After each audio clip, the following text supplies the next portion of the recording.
We do not have to be smarter than the rest. We have to be more disciplined than the rest.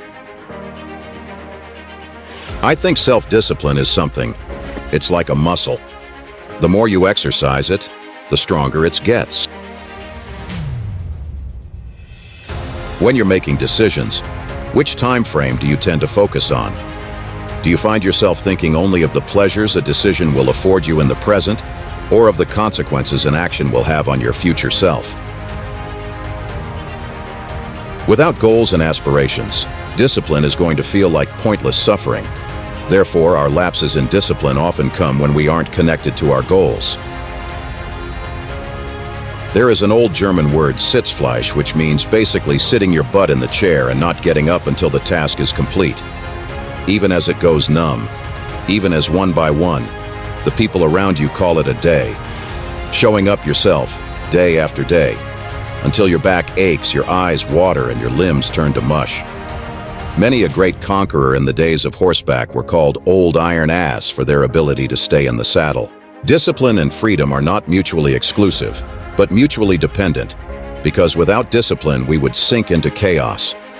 Never believe a promise from a man or woman who has no discipline. They have broken 1,000 promises to themselves, and they break their promise for you.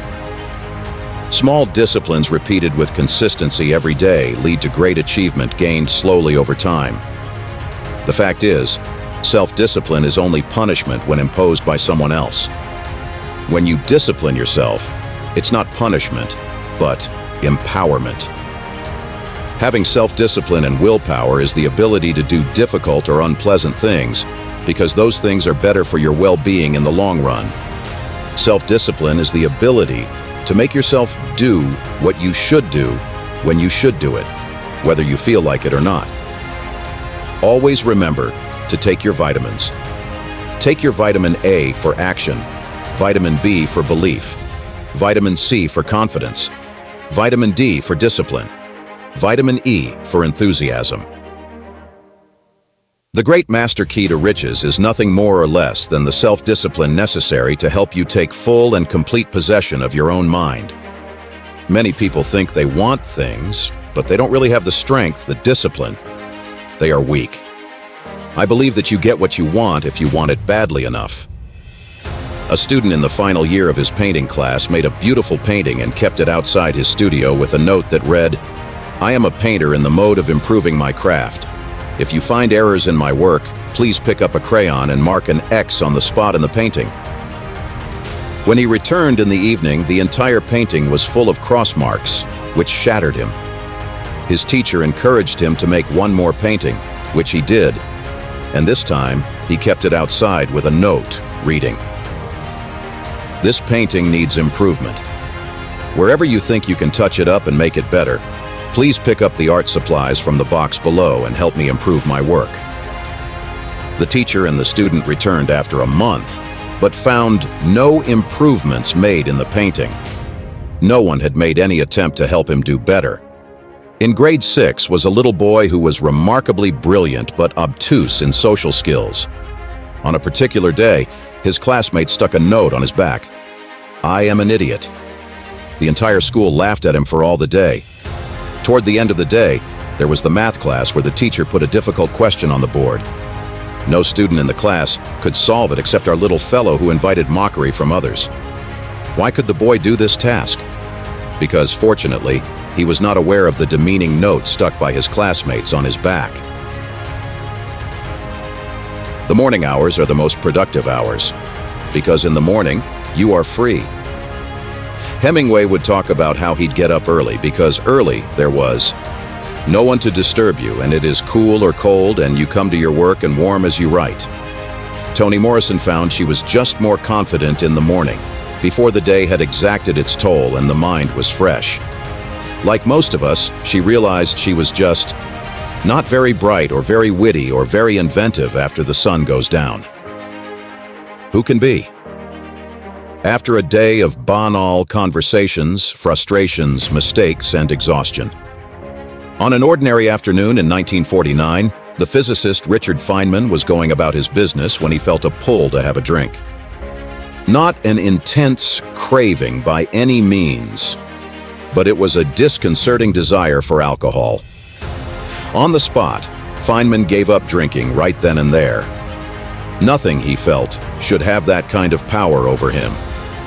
At the core of the idea of self-mastery is an instinctive reaction against anything that masters us. We have to drop bad habits. We have to quit being a slave to cigarettes or soda, to likes on social media, to work, or your lust for power. The body can't be in charge. Neither can the habit. We have to be the boss. Before he was a big-time comedian, Hasan Minhaj was asked if he thought he was going to make it big. "I don't like that question," he said. "I fundamentally don't like that question." Because the question implies that doing comedy is a means to an end. The Netflix special, selling out the stadium, doing this, getting that. No, he said. I get to do comedy. I won. It being predicated on doing X or being bigger than Y, no. To me, it's always just been about the work. I'm on house money, full-time. Absolute activity of whatever kind, Goethe said, ultimately leads to bankruptcy. No one is invincible. No one can carry on forever. We are all susceptible to what the American swimmer Simone Manuel has helped popularize, overtraining syndrome. Even iron eventually breaks or wears out. We hear it all the time. I need something to motivate me, or how do you stay so motivated?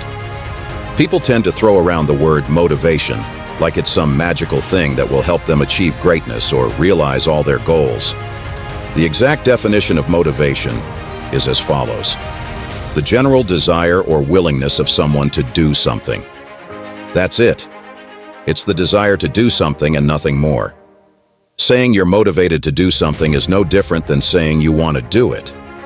It's a starting point, but by no means the be-all and end-all of success. Think of motivation as the kickstart, the key in the ignition. Sure, you need it to turn the car on, but sitting idle in park isn't going to get you very far. This is where discipline comes in. The word discipline carries quite a few definitions, but for the sake of this post, we will be using the following: to train oneself to do something in a controlled and habitual way. Now, this is where success is built. It's easy to wake up at 4 a.m. and go for a run on day 1, but doing it again on day 2, day 3, day 5, day 10. You get the point. Discipline will be there for you when no motivation can be found. That's the beauty of it. By definition, discipline is a habit, something you do without thinking. Once you have it, it will always be there for you. So how does one become disciplined? There is no secret formula, no elusive method. To cultivate discipline, you must force yourself to do things. You must force yourself to get up earlier than you want to. Force yourself to practice. Force yourself to study. Force yourself to work harder. We achieve success through discipline, not motivation. Don't get me wrong.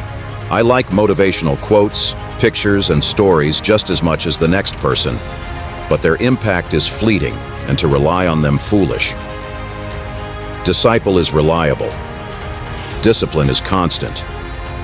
Discipline will lead you to success. The question then shouldn't be how to stay motivated, but rather how to become disciplined enough to work without it.